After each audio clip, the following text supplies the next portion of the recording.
If your Chevy Colorado window isn't moving, don't panic, you're not alone, and the fix might be easier than you think. Let's walk through it together. First, check the basics. Make sure the window lock button isn't pressed. It sounds simple, but it's a common mistake.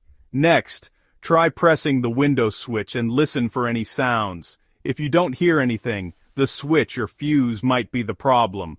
Open your owner's manual and find the fuse box diagram.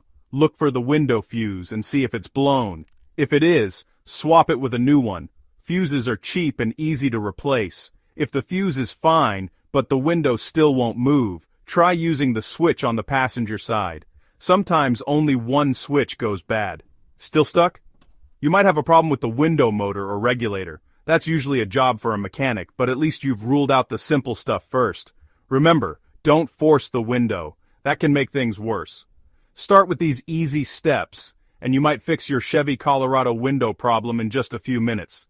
Good luck.